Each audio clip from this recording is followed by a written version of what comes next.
Ladies and gentlemen, good morning. We're about to start our ceremony in about 2 or 3 minutes, so please help yourself to some coffee and some last-minute goodies. And just wanted to give everybody the alert. Thank you.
Ladies and gentlemen, good morning. May I ask that you please rise for the presentation of our colors?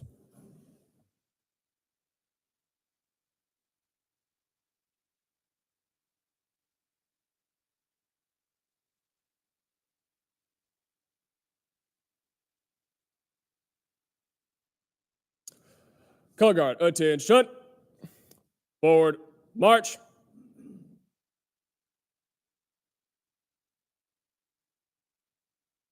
Color guard, halt.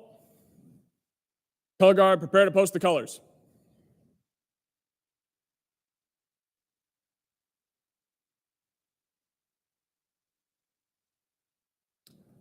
Center, face. Present, arms.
Audience, please join me in the Pledge of Allegiance.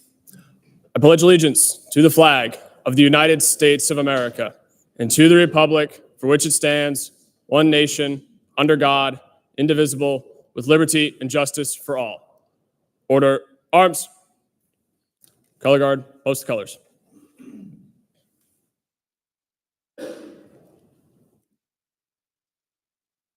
Color guard, dismissed.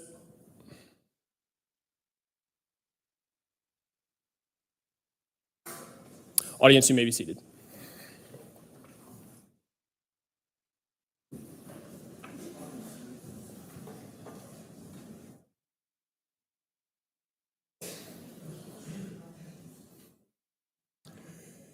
And ladies and gentlemen, at this time, I would ask that the Reverend Commander, retired Bob Grimaldi, please come up for the invocation.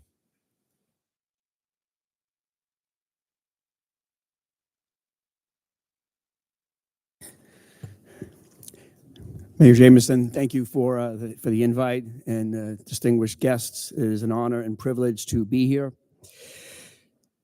Really to honor all of the active duty men and women that have served by giving the very best to the Army, Navy, Air Force, Marine Corps, and Coast Guard. We welcome you and thank you and your families for your service. Veterans, today, this day is for you, as we cannot thank you enough for your years of lifetime of service to our great nation. We owe you a debt that can never be paid. Words and platitudes are never enough, but know that you have earned our undying respect, love, and admiration by showing us what it is to serve selflessly in duty and honor alike. We honor all of our veterans, alive and dead, so that they may never forget how grateful we are for their sacrifice. We would not be here if not for their service to our country. I know that, you know that, and now everyone knows that. So thank you. Heavenly Father, we ask for your intercession and our prayers be granted. Bless our veterans and their families for their unselfish, dedicated service to preserve our country's freedoms and democracy, as well as improving the lives of others throughout the world. Bless them abundantly for the hardships that they endure, for the sacrifices that they made for America's victories over tyranny and oppression. We respect them, we thank them, we honor them, we are proud of them. We pray that you will watch over these special people and their families and bless them with peace, good health, and lasting happiness. Amen.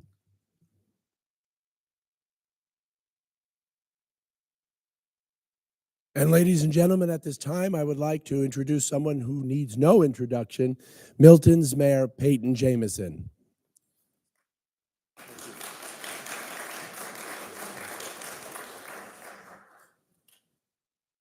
Good morning. On behalf of my wife, Megan, and our family, it is a profound honor for all of you to join us today for Milton's annual Veterans Breakfast. I am down one child this morning. We had a little altercation on timeliness, so that's always good, as it is being a parent with three kids.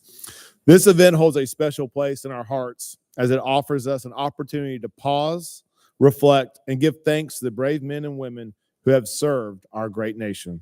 Today, we honor not only the sacrifices of every soldier, sailor, airman, Marine, and Coast Guardsman, but also their unwavering commitment to a cause greater than themselves. You have not just defended a country, you have defended an ideal: freedom, justice, and opportunity, and the right for every American to live with dignity and hope. You are the silent sentinels of our peace and prosperity, the ones who carried the weight of duty on your shoulders so that the rest of us could stand taller. You are our neighbors, our friends, our family. Heroes not only in battle, but in life. Here in Milton, we often speak of community, a place where everyone is someone, a place where freedom is cherished, a place where voices are heard, a place of safety, integrity, and shared values. But let's be clear, the very foundation of this community, the freedoms we hold dear, the peace we enjoy, the ideals we strive for are the direct result of your sacrifices. You fought not only for a country, but for the soul of a nation, for the promise of a better tomorrow, for the hope that our children and grandchildren could grow up in a world where liberty rings true. There are no words strong enough to express the depth of our gratitude, but today we try, through the breakfast, through the company of friends, through moments of reflection, we honor you. To the veterans here this morning, thank you. Thank you for your courage, for your service, for the countless sacrifices that you have made in silence and without fanfare. To the organizations like the Milton Veterans Memorial Markers, thank you for ensuring our community never forgets. Driving past the crosses that line our streets is a humbling reminder of the lives given and the burdens borne. And to all gathered here, let us leave today not only with a greater appreciation for our veterans, but also with a renewed commitment to living lives worthy of their sacrifice. To every veteran, to every family, my family and I say, welcome to Milton. You have given so much to this country, and here you are home. I would like to now read the proclamation delivered before the City Council for Veterans Day. This proclamation recognizing November 11th, 2024 as Veterans Day. Whereas millions over the years have served bravely in the U.S., Army, Navy, Marines, Air Force, and Coast Guard to protect our nation, safeguard our ideals, and fight for our nation. And whereas Milton respects, appreciates, and admires these valiant men and women daily, though that love shines especially bright each year on Veterans Day. And whereas the first Armistice Day occurred on November 11th, 1919, the first anniversary of the end of World War I, and became a national holiday 19 years later. And whereas in 1954, then President Dwight Eisenhower signed a bill renaming it as Veterans Day and redefining it to pay appropriate homage to the veterans of all wars who have contributed so much to the preservation of this nation. And whereas U.S. military members often are dispatched far from loved ones to tirelessly hone their skills, serve in war zones all over the world, and display remarkable selflessness and courage. And whereas their service and sacrifices are tremendously appreciated in Milton, the proud home of many vets with experience in various military branches. And whereas the city of Milton invites these veterans and their loved ones to go to miltonga.gov/Veterans Day to reserve free tickets for this morning's Milton's Veterans Breakfast. Now, therefore, we, the mayor and the city council of the city of Milton, recognize November 11th, 2024 as Veterans Day in Milton while expressing our profound appreciation for those who have served our military. And this is given under my hand and seal of the city of Milton, Georgia on the 7th day of November of 2024. With that, I want to say thank you and God bless you all. I would now have the honor of calling retired Colonel Nick Satriano to the podium. Colonel Satriano embodies the courage, leadership, and unwavering commitment that define the heart of military service. A leader who inspired those who served with. His legacy reminds us all of the honor and sacrifice that binds all veterans together. I have known Colonel for a long time now, as the years go by, and we're looking forward to your remarks. So thank you so much. Got a bunch of papers here for you. Oh, here we go. There's a proclamation.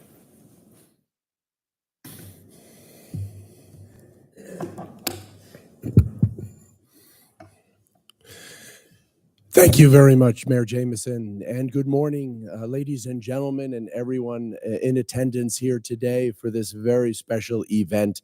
I apologize in advance for my voice because my voice has progressively been getting worse and worse and worse. And although I think it's because of a recent cold that I am now suffering through, I would prefer, especially to honor veterans today, by saying that I progressively have lost my voice because I've been cheering for Army's undefeated season. Go Black Knights. And to my Navy friends, beat Navy. Yes, absolutely. So seriously, I would like to begin my remarks this morning by most appreciatively thanking Mayor Jameson and the members of the Milton City Council and this great governmental body that we are sitting in today. Without your support, without your encouragement, without your complete trust in us, we could not do what we do. And I also would like to acknowledge Emily Salerno, because Emily was the real mover and has always been the mover and shaker in events like this. And again, her trust, confidence, and her ability to work so hard to make sure that events like this and our subsequent Memorial Day recognition ceremony really, it's a testament to Emily's professionalism and just all around great ability. So before we begin, let's have a round of applause for both Emily and the mayor.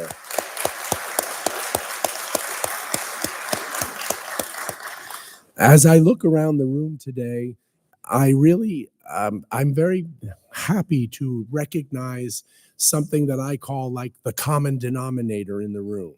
The common denominator in the room today for everyone who sits here at 8 a.m. on a Saturday morning is service. And I want to commend everyone for their commitment to service, especially this weekend. We have the mayor, we have members of the city council, we have individuals dedicated to local city government, we have individuals that are certainly in the military, we have individuals that serve us in our police force, we have individuals that serve us in our fire department, we have individuals that serve us with the Boy Scouts. We have individuals that have served in different branches of government and do different things. So it's all about service and volunteerism. So once again, give yourselves a big, happy round of applause.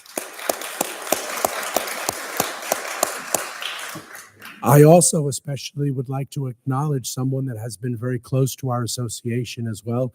And it is a gentleman and a friend who is here today in uniform to show the camaraderie of our allies. He is the German Air Force. I'll ask the gentleman to please stand up.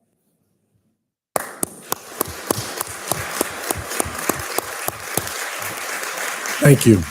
As any military man or woman knows, we could not do what we do without the help and cooperation of our allies. So again, I think this is a beautiful exemplification of that. And again, I want to thank that gentleman, my friend, for showing up today with his family and being here today. So thank you very, very much.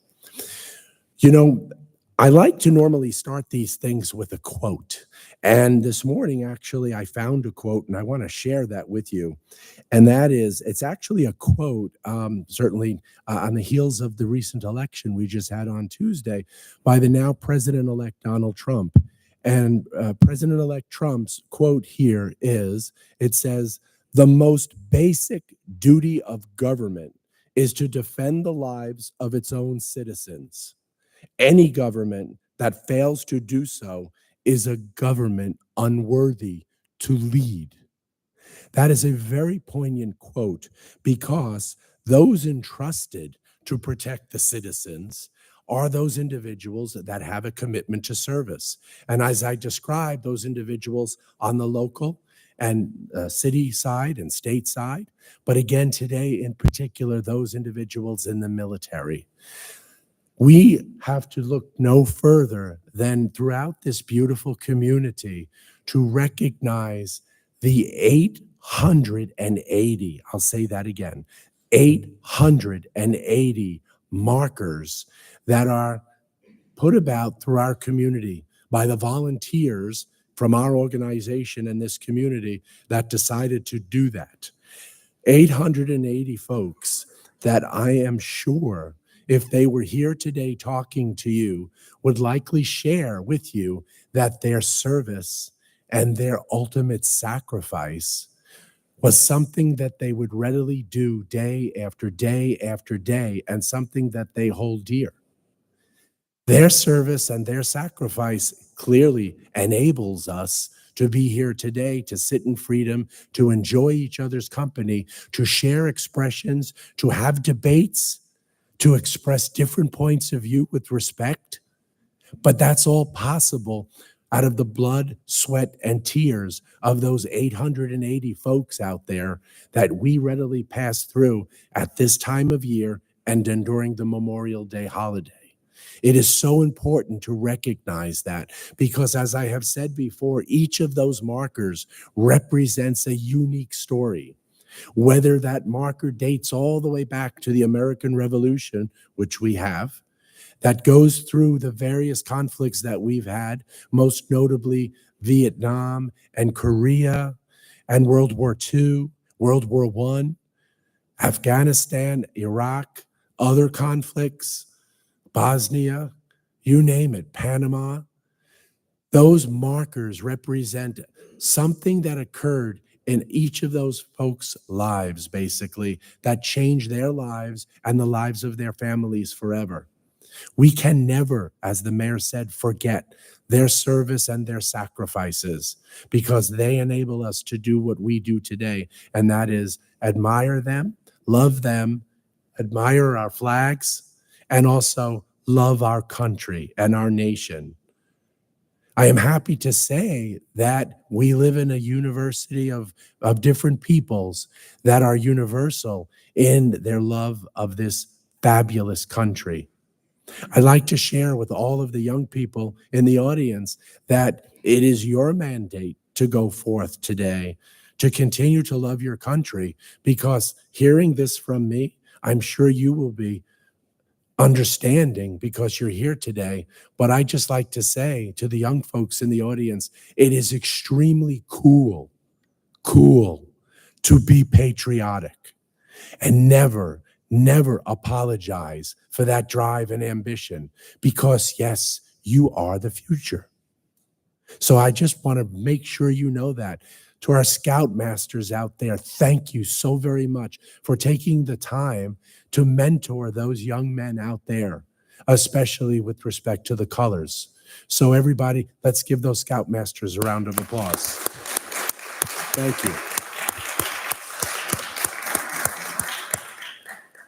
It again is a great honor to stand up here.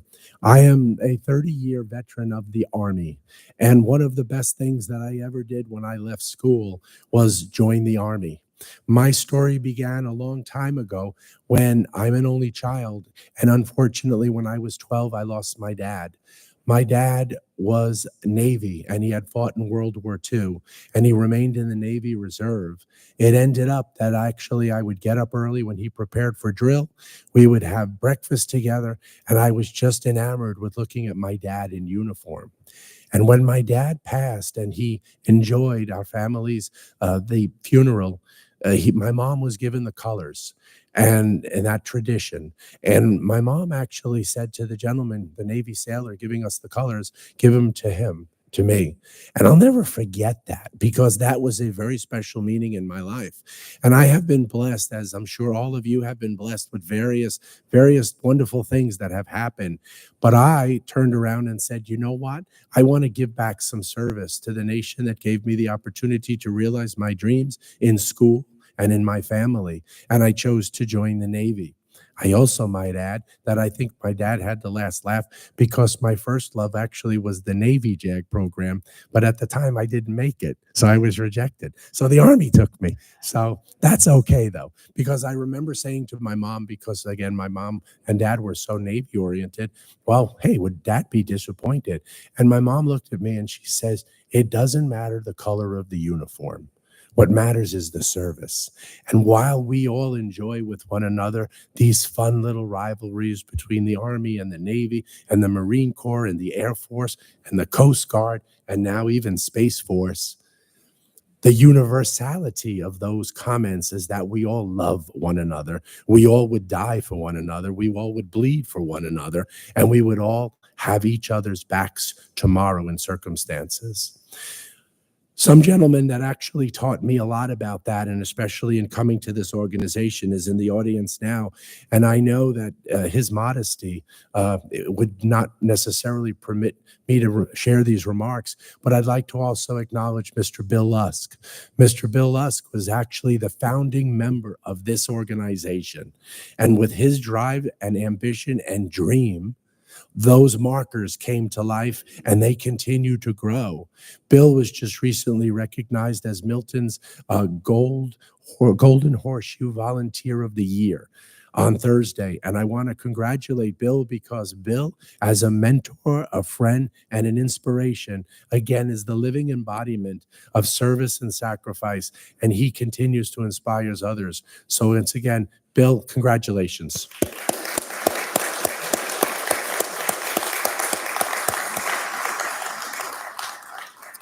We have a great program for you today, and we have two individuals that are going to address. We have Lieutenant Colonel Jeff Davis is our keynote speaker today, and we're going to hear from Jeff in a minute, but we're going to hear from someone first, actually, via the television screen. And again, I want to thank Emily for making that possible. Her name is Danielle Green, and she is a friend of mine, a very good friend of mine. And I'd like to read her bio.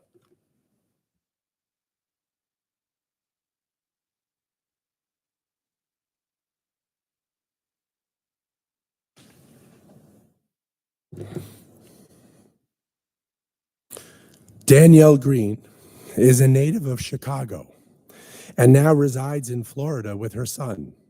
She is a graduate of the University of Notre Dame, where Danielle was a scholarship basketball athlete and became the 16th leading scorer in program history. After a couple of years of teaching and coaching, Danielle enlisted in the United States Army. In May of 2004, while patrolling on a rooftop in Iraq, she was injured by a rocket-propelled grenade, causing her to lose her dominant left arm. Instead of spiraling into despair, Danielle allowed the Wounded Warrior Project to help her during her most vulnerable time. Returning to Chicago, Danielle contemplated and completed her master's degree and started a new path in serving veterans with the Department of Veterans Affairs as a readjustment counselor. Her passion for serving others has led her to help countless people over the last 20 years.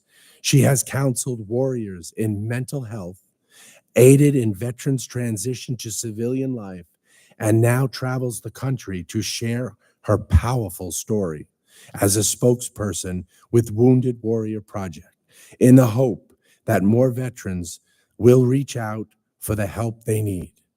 There is no shame in asking for help, says Danielle. In 2015, Danielle was recognized for her service when she received the prestigious Pat Tillman Award for Service at the ESPY Awards, which, as you all know, is a televised event. I have had the pleasure of knowing Danielle now for quite some time. She served with me in my current position as a civilian with the Department of the Navy in the Camp Lejeune Claims Unit.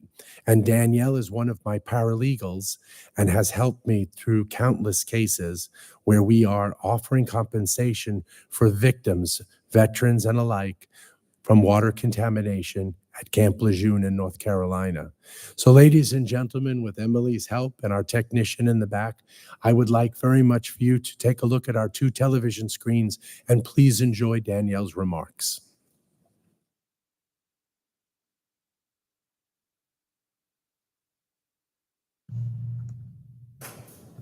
Nick, thank you. Nick is a great guy, and I'm happy to call him my friend. Through conversation, we found out that we both were in Iraq in 2004. He was an Army JAG officer, and I was an Army military police officer. And although our military service is over, we continue to serve our communities like millions of other veterans. Thank you, Milton City, for being a grateful community. You know, at my lowest point, I was laying on a rooftop in Iraq. I had just been hit by a rocket-propelled grenade blast. And I didn't realize at the time that my left arm, my dominant left arm, was gone. The rocket took it right off. I was in shock. I was angry. I was scared. I wasn't sure I was going to make it. And in that moment, I prayed. I looked into the heavens and I prayed for 3 things. I wanted to live, I wanted to tell my story, and I wanted a child. And guess what? Here I am with you right now, sharing my story, and I get to make a difference in people's lives every day. And my son, Daniel, he's 10 years old. He's my whole world, and he drives me crazy most of the time. If my hair wasn't in braids, you would see gray streaks everywhere. But he's super smart, and I'm so glad that I survived so he can be a part of this world. Despite my loss, I am proud of my service to my country. I'm proud to still be making a difference despite my loss, because it's not about this. It's about moving forward and continuing on with that journey. And I am most proud to be a female veteran. Milton City, we gather to honor the brave men and women who have served in the United States Armed Forces. Veterans Day is a time to reflect on the sacrifices made by our veterans, to recognize their courage and to express our deepest gratitude for their service. Our veterans come from all walks of life, but they all share a common bond, a commitment to defend our country and uphold the values we hold dear: liberty, unity, equality, individualism, diversity. Veterans have stood on the front lines, often in the face of great danger, to protect our freedoms and ensure our safety.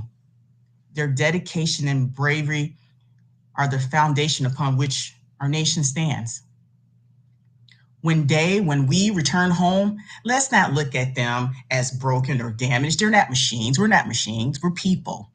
But we have seen the worst of humanity. And think about that.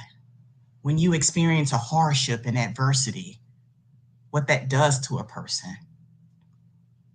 Veterans are worthy of our love, our support, and generosity. They have sacrificed and given their minds, their bodies for our freedom. They have gone beyond to serve a purpose that is bigger than themselves. But the service of our veterans does not end when they hang up their uniforms. Like, I'm a speaker with Wounded Warrior Project. Many continue to serve their communities and our nation in countless ways. They become leaders, educators, first responders, corporate America people, volunteers, politicians.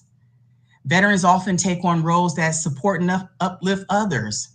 They mentor young people, sharing their experiences and guiding the next generation.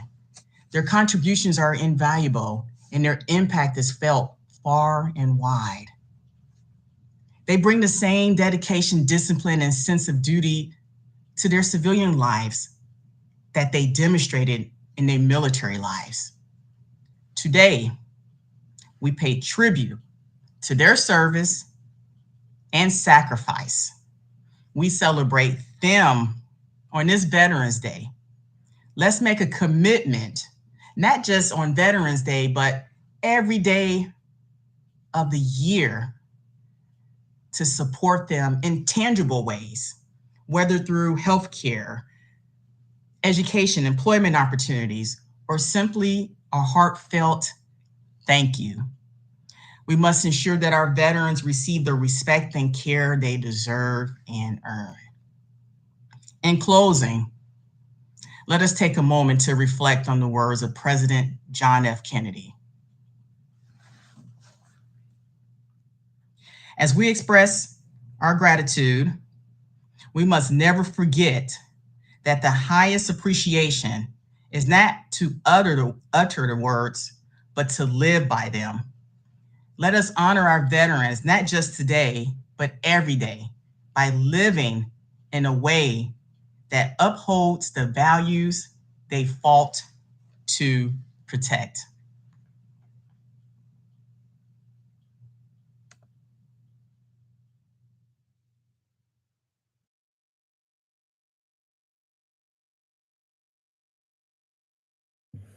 Wow. Let's hear it for Danielle.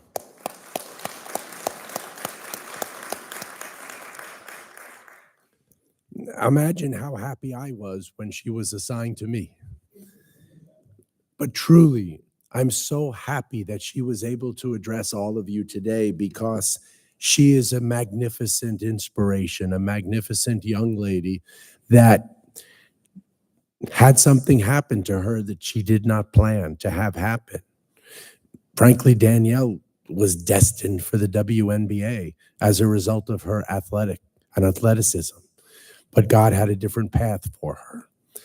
And boy, oh boy, did she take that mantle and go with it. So I'm so again happy that you had the opportunity to hear, because I really believe that her comments embody why we're all here this morning and why we celebrate our veterans.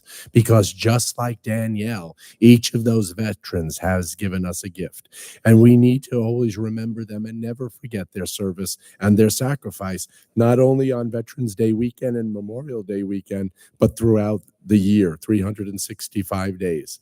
And again, to those individuals that continue to serve on a daily basis, we thank you as well for your service, because again, your actions are the embodiment of Danielle's words. So without any further ado, I now would like to move on to our keynote speaker. And I am going to share with you his impressive bio as well.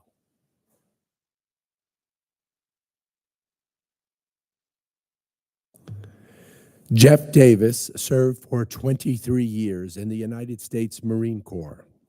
He hails from Alpharetta, Georgia, is a 1990 graduate of Milton High School, 1994 graduate of the University of Georgia, and commissioned a second lieutenant in 1994.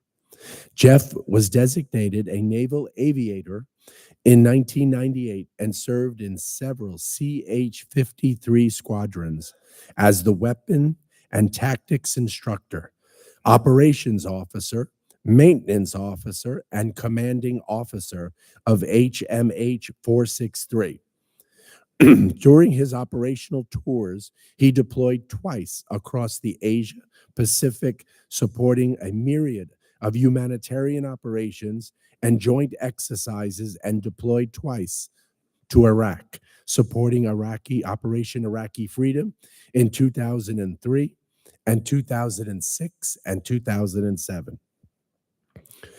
Jeff's staff tours include instructor at Marine Aviation Weapons and Tactics Squadron 1, MAWTS 1, heavy lift requirements officer in Marine Aviation at the Pentagon, the Joint Plans Division Chief for Joint Headquarters National Capital Region, and the Plans Chief for Marine Corps National Capital Region Command.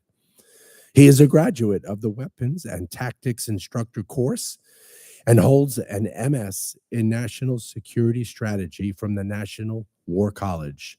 He retired from active duty in 2018, returned home to Alpharetta, works at DataScan as the Vice President of Audit Intelligence Operations, and earned a Master's of Business Administration from Florida Atlantic University in 2023. Jeff is active in local community, serving as a member of the United Way North Fulton Advisory Board and president of the Rotary Club of Alpharetta. Excuse me. Ladies and gentlemen, I am very pleased to present Lieutenant Colonel Jeff Davis. That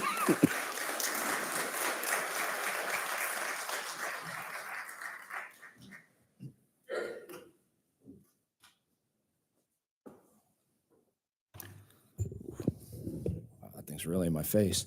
Hey, thank you, Mayor Jameson, city council members, the members of the city of Milton staff, Nick, and everybody else who has put on this fantastic breakfast this morning and this fantastic event.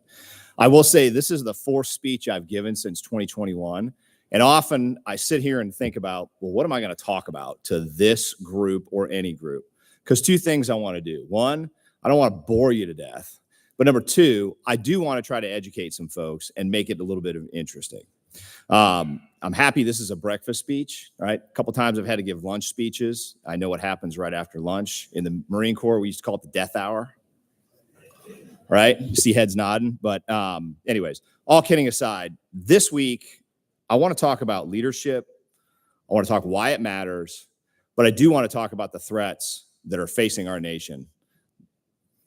So what is leadership? The United States Marine Corps defines leadership as the sum of those qualities of intellect, human understanding, and moral character that enable a person to inspire and control a group of people successfully. Now, leaders come in all shapes and sizes, personalities, as varied as the people in this room. And over the course of our military and civilian careers, everybody in this room can say you've worked for a good leader, and you can say you've probably worked for a not so good leader. And you've been in good organizations and you've been in bad organizations. I got two questions for this audience to ponder. I won't ask anybody to answer, but I want you to think about what were the qualities of the best leaders that you worked for that they possessed? And did you ever really work for a truly, truly transformational leader? Because they are few and far between in this world. Now, I ask you both questions to simulate some thoughts, but also for this one simple reason. Leadership matters, folks. We see it every day. Leadership matters. There's a book called Quirky. It's about the remarkable story of tradesfoible and genius breakthrough innovators who changed the world. The author discusses the science and traits of those truly extraordinary innovators and leaders. Steve Jobs and Elon Musk are two of those truly extraordinary, innovative leaders. And they're two examples used in the book. Now, in today's day and age of empathy, I would not put either of those individuals into a category of people who have a lot of empathy for others, all right? But what they did do, no one can dispute their ability to create new products, markets, drive incredible innovations that have changed computers, phones, entertainment, education, transportation, internet availability, space, and renewable energy. I want to talk a little bit about the story of Apple Computers in respect to why leadership matters. Apple Computers was created by Steve Jobs and Steve Wozniak in a garage in Palo Alto, California in 1976. 4 years later, their market valuation was $1 billion. They had annual revenue of $118 million and net profits of nearly $12 million. As a result of this meteoric growth, Steve Jobs thought, hey, you know what? We need to hire some professional management because I'm not really 100% sure how to do this. So they did. They went out and hired professional management, and they brought in a CEO of Pepsi Coca-Cola, or Pepsi company. His name John Skelly, to help scale the company. In 1984, many of you remember the Macintosh computer and that why 1984 won't be like 1984 commercial that aired during the Super Bowl. All right. They introduced that with the first graphical user interface. Now, over the next couple of years, there was a lot of drama between Steve Jobs, the innovator and the product guy, and John Scully, the professional manager. At some point, somebody made the decision to fire Steve Jobs and let John Scully run Apple. Just so happens one of the people that works for me knows the person who made that decision. Think about that. Think about knowing through life, you were the guy that fired Steve Jobs from Apple. But anyways, so Steve went off, formed Apple and Disney Pixar. During Steve Jobs' absence, Apple suffered multiple product failures. And in 1993, the board fired John Scully. In 97, they brought Steve Jobs back. And since then, he's created the iMac, the MacBook, the iPod, the iPhone, the iPad, the Apple Watch, the AirPods, the iTunes, and the App Store. All right? And I bet if I asked everybody to hold up your phones, probably about 75% of the people in this room are going to pull out an iPhone. How many Android users we got in here? Exactly. So some of you are probably wondering, why is this guy talking about Steve Jobs and Apple during a speech on Veterans Day? Well, first, as someone who's had the opportunity and the privilege to command Marines, also lead an organization in the 1st Civilian Division, as we call it, and the opportunity to lead the Rotary Club of Alpharetta, I can definitively state that every one of the organizations that I just mentioned can learn something from leadership about each other. Second, there's something else I've learned through my leadership journey. Regardless of the organization, there are very few truly transformational leaders in the world, the Steve Jobs, the Elon Musks, the Albert Einsteins, all right, but who can grow a company or exponentially or transform an industry. But I'll tell you what, there's plenty of mediocre leaders who can easily tear apart a quality organization or destroy a company. Just think about the careers and the progression of leaders you've worked for and the decisions that they've made, for better or for worse. Now, leadership matters regardless of the organization. It can be your local Boy Scout or Girl Scout troop, civic organizations like Rotary clubs, businesses, local, state, or federal government, doesn't matter. Bad or ill-informed leaders make decisions that can have disastrous consequences for their constituents. The level of decisions equates to the potential gravity and breadth of the impacts, particular decisions dealing with our national interests and the American people. All of us clearly remember where we were on September 11, 2001, when terrorists used commercial airliners as weapons, killing thousands of Americans across New York, Washington, D.C., and Shanksville, Pennsylvania. We then waged a just war against Osama bin Laden and al-Qaeda in Afghanistan, eventually hunting down and killing Osama bin Laden. We demonstrated to the world our resolve and reminded our enemies that when you attack the United States of America, we will ensure that someone else is going to raise your sons and daughters. But in 2002, in the afterglow of the early military routing of the Taliban, our National Security Council, i.e. the President, Vice President, SecDef, Secretary of State, and National Security Advisor, were meeting to discuss and agree on the strategy to remove Saddam Hussein from power in what eventually became Operation Iraqi Freedom.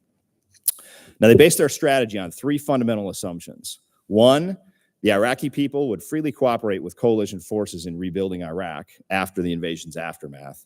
The Iraqi army would help to secure the country in the invasion's aftermath, and the Iraqi people would accept the installation of a democratic form of government and capitalist market economy. So think about that. Those were the 3 fundamental assumptions that our nation's leaders said, yep, let's go take over Iraq, and this will be okay. It'll cost us about $50 or $60 billion. Now, these assumptions were codified in a national security memorandum, which were unknown to a then 30-year-old Captain Jeff Davis, who was flying his first combat missions in OIF-1, and later Major Davis flying my second combat tour in Iraq during the surge in 2006 and 2007. But these decision memoranda were later declassified while Lieutenant Colonel Davis was attending the National War College and learning the art of national security strategy. Now, while reading this memorandum from a strategist perspective, it was clear to me that our nation's leaders developed rosy assumptions that even most junior intelligence analysts with a sophomore in college understanding of the Middle East would quickly recognize as false. Yet these assumptions by our nation's leaders kicked off a decade of Operation Iraqi Freedom deployments with approximately 1.5 million U.S. service members deploying to Iraq over that time. Cost the U.S. between $757 billion and $3 trillion, depending upon the analysis that you use. But don't despair. Out of this conflict sprung a new generation of leaders for our nation who recognize mistakes by the prior administrations and are committed to not repeating them. Today, 18% of Congress are veterans. Many of them are veterans of the global war on terror. We're the ones leading businesses, we're leading communities and other institutions using the lessons learned from this war. The next Vice President of the United States, J.D. Vance, a U.S. Marine, who, like many of us, raised their right hand after 9/11 and deployed in the Iraq War,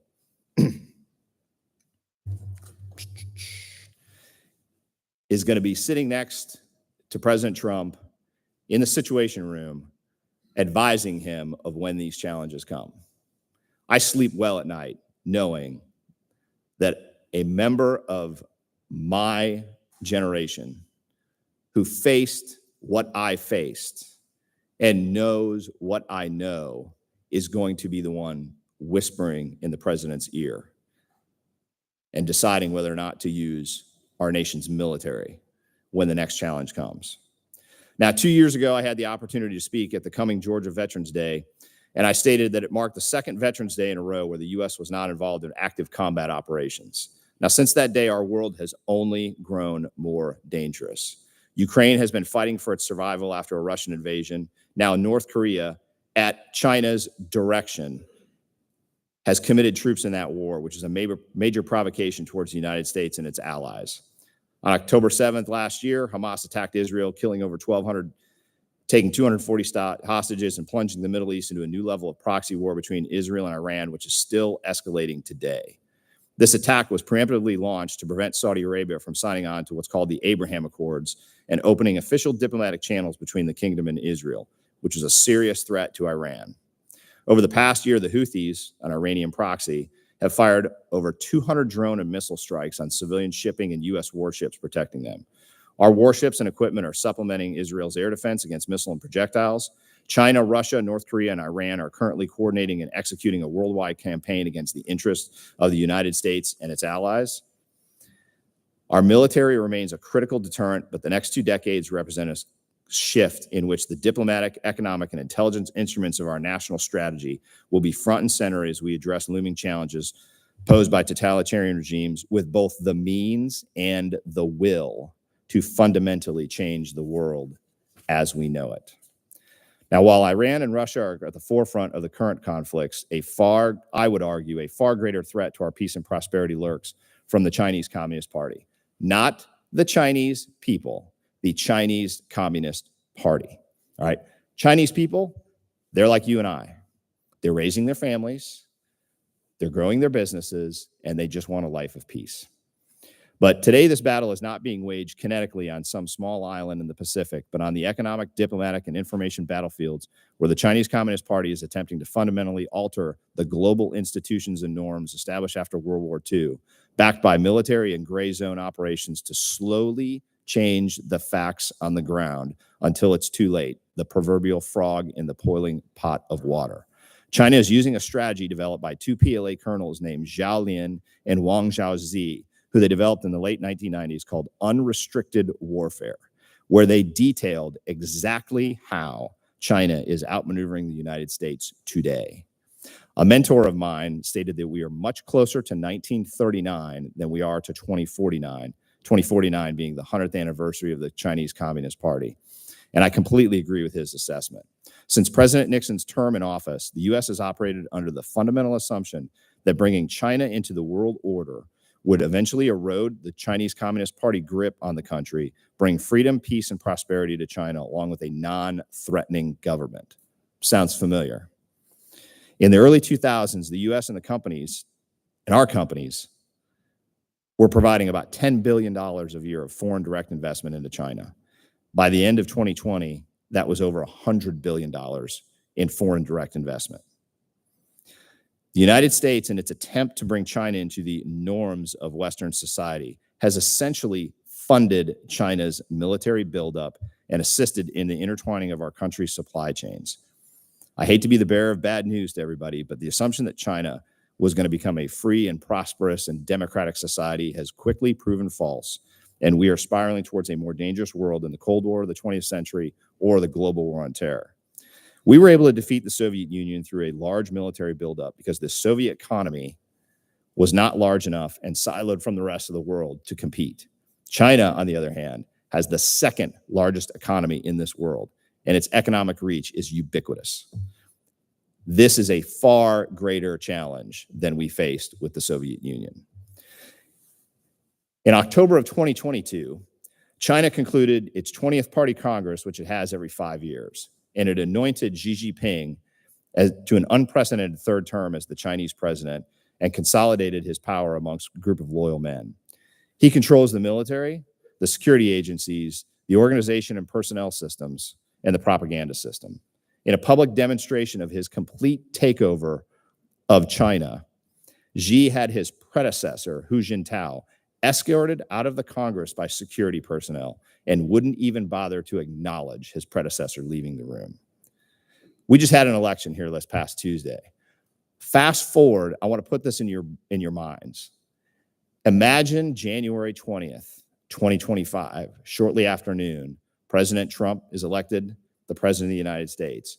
And instead of him escorting President Biden to Marine One, waiting on the east wing of the Capitol, security guards take President Biden and shoo him off. That is the same equivalent as what Xi did to his predecessor. During a 2-hour-long speech, Xi Jinping warned that China has entered a period of strategic opportunities, risks, and challenges, and that it must be prepared to deal with worst-case scenarios.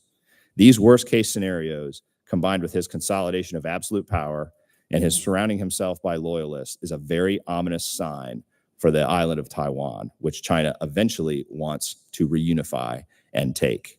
And they'll take it one way or another. That is their goal by 2049, to reunify China. I fully expect China to become more aggressive in its pursuit of Chinese unification and insert additional influence on the rules-based international order, which has guaranteed peace since the end of World War II. Xi is intent on usurping this order and establishing a multipolar world with Chinese characteristics. It's attempting to supplant the Bretton Woods Agreement, have its currency replace the United States dollar as the world's reserve currency, which will wreak havoc on our monetary policy. As we all know, China has been stealing U.S. intellectual property for years in order to accelerate its economic, technological, and military parity with the U.S. Earlier this week, President Xi called President-elect Trump to congratulate him on his victory. According to the Chinese military foreign affairs readout, Xi told Trump, "History tells us that both countries stand to gain from cooperation and lose from confrontation." The Chinese leader also added that a stable relationship would meet the expectations of the international community. While this sounds very docile, I can assure you this is Chinese leaders' way of telling President Trump, don't mess with China. This, ladies and gentlemen, is a very serious threat, and it is a big problem in the Asia Pacific with global consequences. Now, globalization has brought prosperity across our nation, but we have to be better prepared to understand the threats associated with the benefits. We need to start diversifying our supply chains away from totalitarian regimes, enhancing our economic and military alliances with fellow democracies across the world, and engage with global information commons to demonstrate the benefits of freedom. We must recognize the serious threat that looms within the 21st century and aggressively push back on using all elements of U.S. national power: our military, our economic, our intelligence, and our diplomatic, our own version of unrestricted warfare. The 20th century reminds us that a world with American leadership is safe, secure, and prosperous for all. Abdicating our leadership role in the 21st century will be catastrophic for the future generations of America, many of which I'm looking at here today. So, what does this have to do with Veterans Day, you ask? Well, I'm going to say this. To my fellow veterans, when you raised up your right hand, you understood the perils you faced and the consequences of that choice. Regardless of the practical reasons for your service, you move forward with a belief that that you are fighting for something better than yourself, and somehow your service to this nation would result in a better world. You believe that when you stood together as a family, nothing was impossible. You learned valuable leadership lessons during your service, and America needs your leadership and skills to help us in the 21st century. As we stand here today, there are a myriad of threats looming on the horizon, and the success of our American experiment is not guaranteed, but rests on our ability to meet these challenges together. Our nation needs its veterans to be engaged in the preservation of our way of life. We know and understand the benefits of American freedom at home and abroad and the perils of totalitarian regimes. We understand what unites us as a country and how we can face our challenges together. Simply put, America needs its veterans to lead. So my ask of every veteran here is to think about the legacy we are leaving for our future generations of Americans, how we can be part of ensuring that America remains bright, and what we can do to remind people all across this globe that the United States of America remains the shining city on the hill. Thank you very much for your opportunity to speak today. I appreciate every single one of you, and God bless the United States of America.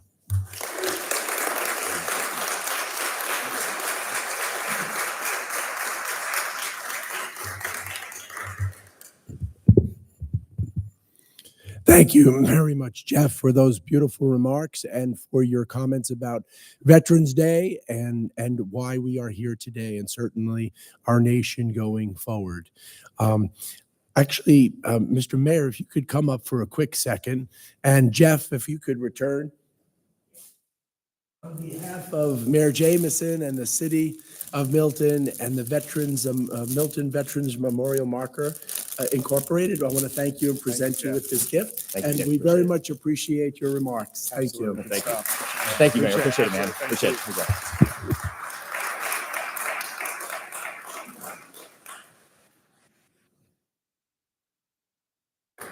You good? Thank you. All right, thank you. Did you get my thin side?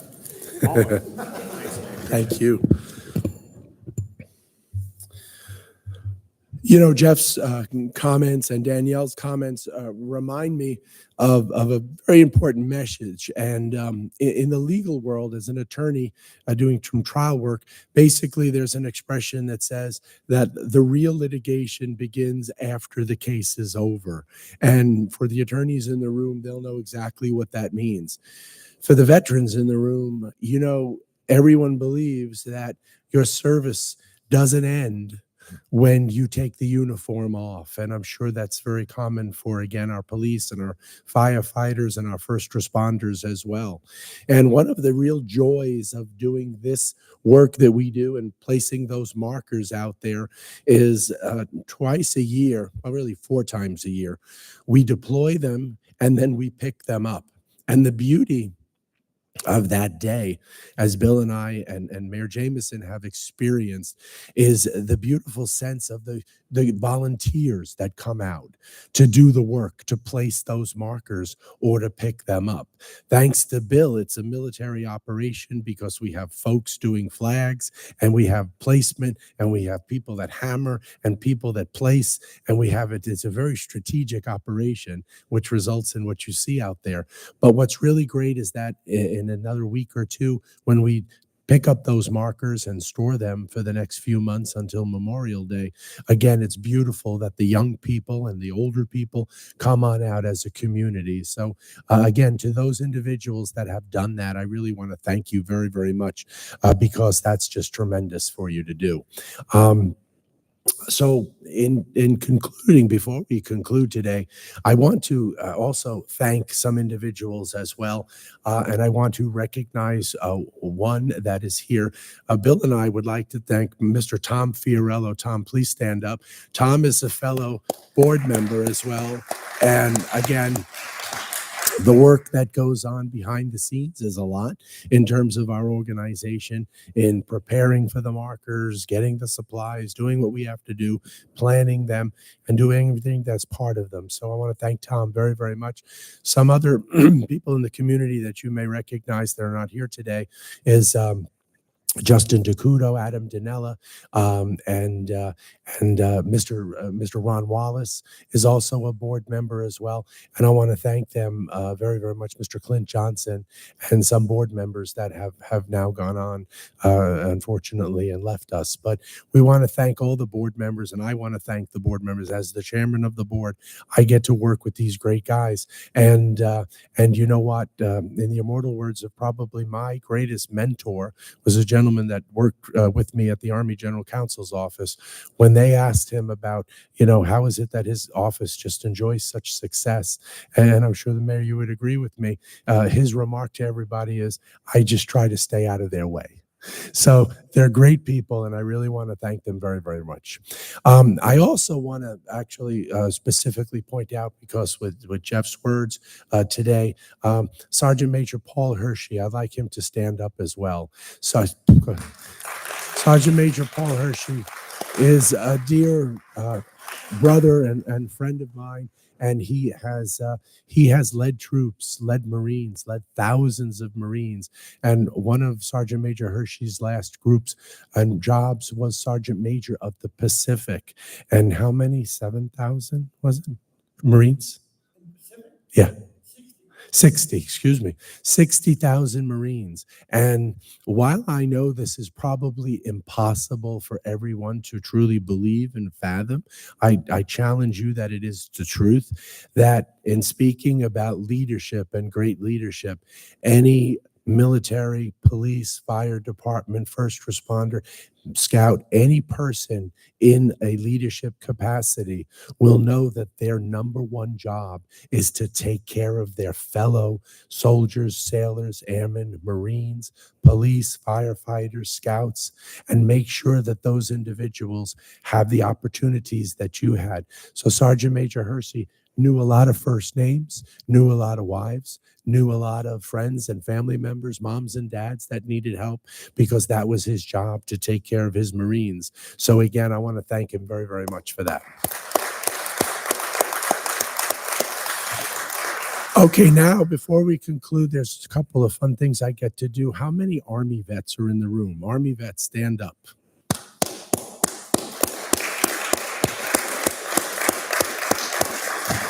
Okay, how many Marines? Stand up, please.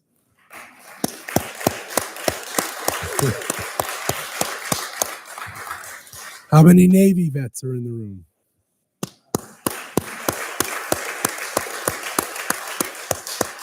How many Air Force vets are in the room? Probably give them a round of... Right, there you go.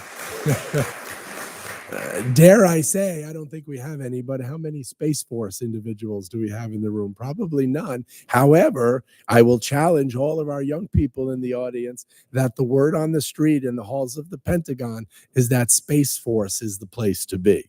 So I leave that as a little carrot for you as your studies go forward. Certainly Coast Guard. Any Coast Guard in the room? Again, another service that is one of the best services and certainly protects us on the home front. So also, for those that may not know, I want to also point out our POW MIA flag. And that flag is such an important flag as well for those individuals that are missing, for those individuals that didn't get a chance to come home and reunite with their families. I ask you, especially this weekend, when you put your head on the pillow, please say a little special prayer for the POWs and the MIAs, the missing in actions as well. I think it's important to recognize them, as we also have to do. The other thing I want to do is, in addition to being cool and patriotic for the United States of America, it is absolutely cool, even from a transplanted New Yorker, to be cool and patriotic to the state of Georgia. Okay, we live in a great state. So again, to our first responders, all the first responders, please stand up, including our nurses.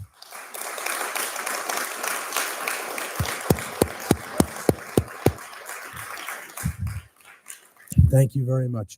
And also, I'd like to recognize my dear friend and brother, Bob Grimaldi, because I can tell you any military person here will tell you that the clergy serve so instrumentally well to the members of the armed forces, and they are hugely, hugely important in deployments and in redeployments, which means coming home. So, Bob, thank you for your ministry. Thank you for your service and sacrifice, and God bless you for it.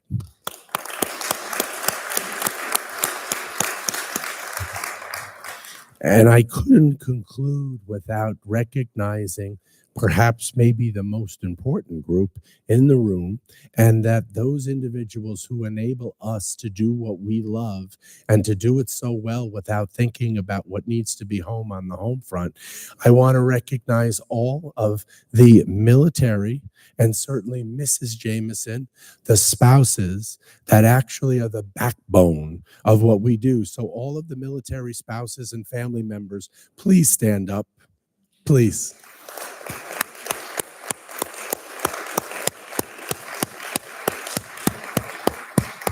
Thank you. Thank you very much.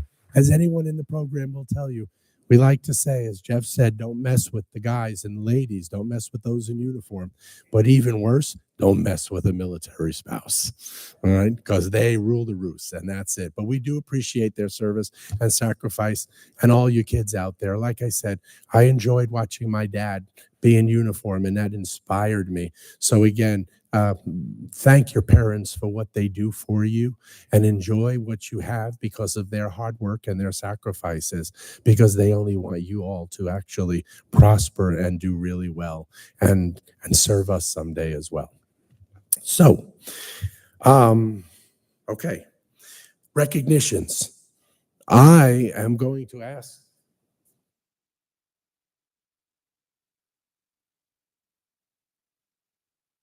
Now's the fun time. So I'm going to actually ask, we have to do a couple of special recognitions for today. I'd like to give the first bouquet and thank her again for Mrs. Jameson. Thank you very much.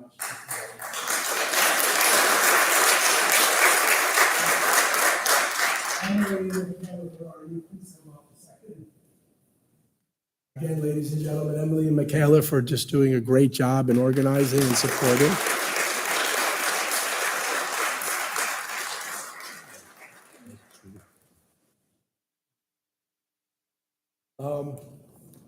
Board members, Mrs. Fiorello.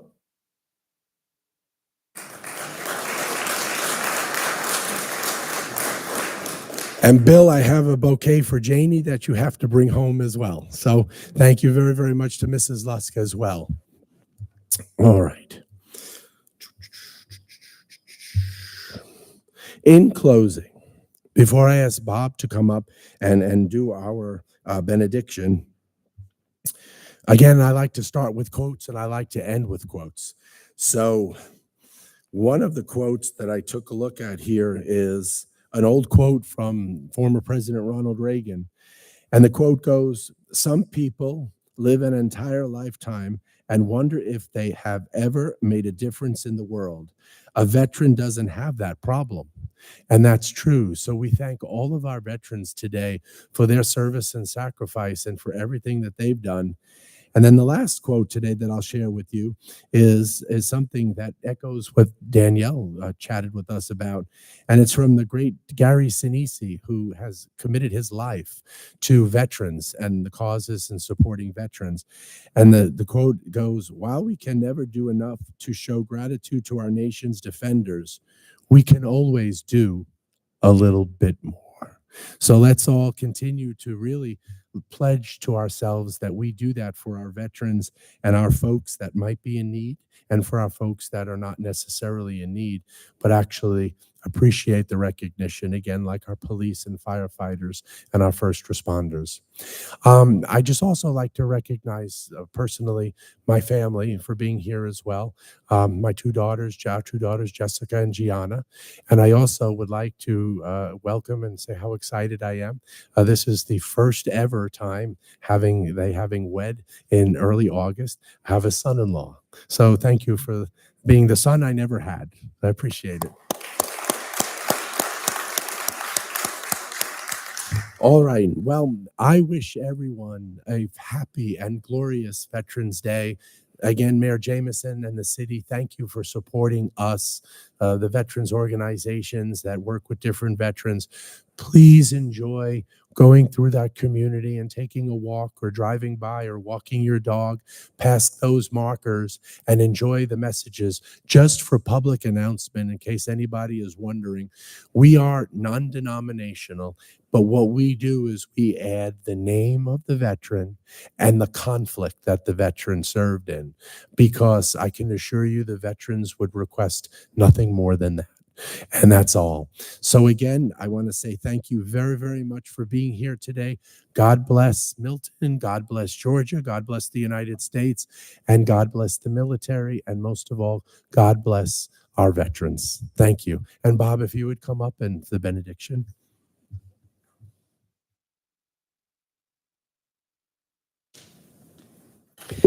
Thank you, Nick. Again, Mr. Mayor and Jeff and the speakers and guests here. Before I close, I wanted just to share a couple of stories. Last year, I spoke about the four chaplains and what they did. Have a couple of stories I wanted to share to make it a little bit more personal for what some of these veterans have gone through. The first Medal of Honor hero story is about Walter Ehlers, born in 1921 in Kansas. He was a 23-year-old Army sergeant. By the time he got to Omaha Beach in June of 1944, it was his third invasion. He said June 6, 1944 was the most important day of the 20th century. To see the wide expanse of Omaha Beach at low tide in the early morning fog gives one chills to think of the exposure those boys faced on the Big Red One, the 1st Division, and the 29th Infantry Division faced the morning of June 6, 1944. That day, Staff Sergeant and Squad Leader Ehlers got all his men to safety. He said it was the best thing he ever did in his life. For his leadership, he was awarded the Silver Star. Walt Ehlers always acted in the spearhead for his unit, repeatedly leading his men against heavily defended enemy strongpoints, exposing himself to hostile fire whenever the situation required, and the heroic and courageous leadership. Without waiting for an order, Staff Sergeant Ehlers, far ahead of his men, led his squad against a stoutly defended enemy strongpoint, personally killing 4 men of the enemy patrol who attacked him en route. Then, crawling forward under withering machine gun fire, he trounced upon the gun crew and put it out of action. I asked him how he did it, and he told me he only used his bayonet. Turning his attention to 2 mortars protected by the crossfire of 2 machine guns, Staff Sergeant Ehlers led his men through the hail of bullets to kill or put to flight the enemy of the mortar section, killing 3 men himself. After mopping up the mortar positions, he again advanced on a machine gun, his progress effectively covered by his squad. Walt Ehlers knew the only way to make it through this intense battle was to keep moving forward and not look back. The next day, having advanced deep into the enemy territory, the platoon of which Staff Sergeant Ehlers was a member, finding itself in an untenable position, and the enemy brought increased mortar, machine gun fire, and small arms fire to bear, and he was ordered to withdraw. Staff Sergeant Ehlers, after his unit had covered the withdrawal of the remainder of the platoon, stood up and by continuous fire at the semicircle of enemy placements, diverted the bulk of heavy hostile fire on himself, thus permitting the members of his own squad to withdraw. Then, after having his wounds treated, he refused to be evacuated and returned to lead his squad. The bullet went through his side, into his pack, through a picture of his mother that he had on him before hitting a trenching tool and exiting out the back of the pack. The exit hole on his body was so huge that the medical personnel nearly fainted when they saw it, thinking he had been shot clean through his chest. Today, in the Road to Berlin section of the World War II Museum in New Orleans, you can see Uncle Walt's Medal of Honor and the photo of his mother with the German bullet hole in it. The second Medal of Honor story goes for Herschel Woody Williams. Woody saw his first combat action when he fought in the battle to retake Guam from the Japanese in the summer of '44, before moving to Iwo Jima. And at Iwo Jima, nearly everything had been wiped off the island, making your own protection next to impossible. The biggest problem was the many steel reinforced pillboxes, which were impenetrable and impervious to bazookas. The only way to actually eliminate the enemy inside the pillboxes was by a flamethrower. Quick to volunteer his services when the Marines needed to open a lane for the infantry to come through the network of concrete pillboxes and buried mines, Williams went forward alone to attempt to stop the devastating machine gun fire from the unyielding positions. Covered only by 4 riflemen, Woody fought desperately for hours under heavy enemy fire and repeatedly returned his own lines to prepare demolition charges and obtain serviced flamethrowers. On one occasion, he mounted a pillbox to insert the nozzle of his flamethrower through the air vent, killing all the occupants and silencing the gun. On another occasion, he grimly charged enemy riflemen who attempted to stop him with bayonets and destroyed them with a burst of flame from his weapon. He told me as the men charged from the pillbox, the flamethrower sucks all of the air that is from a small space and asphyxiated the men. For his brave activity that day, he was awarded the American Gold Medal by President Truman at the White House.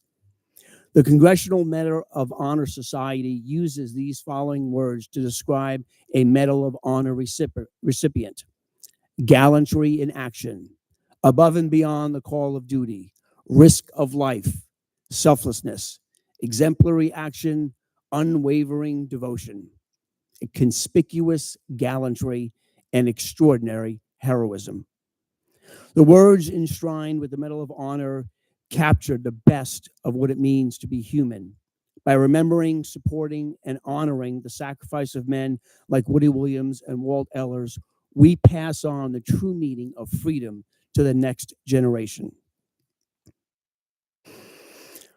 Lord God Almighty, creator of mankind and author of peace, as we are ever mindful of the cost paid for the liberty we possess, we ask you to bless the members of our armed forces.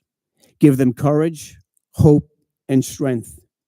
May they always experience your firm support, gentle love, and compassionate healing. Be their power and protector, leading them from darkness to light. We ask that your benediction rest on this day and grant that we may be worthy of our vocation to serve this great nation.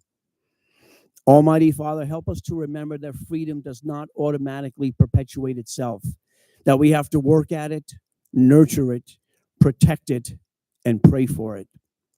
Freedom, like faith, needs our attention and our cooperation. Make us reverent in the use of freedom, just in the exercise of power, and generous in the protection of the weak. Inspire the men and women who direct our nation, that they may guide it and wisely use it well.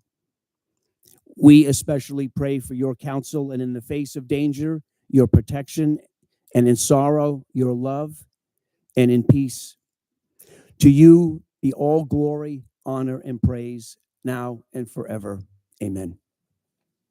And thank you all.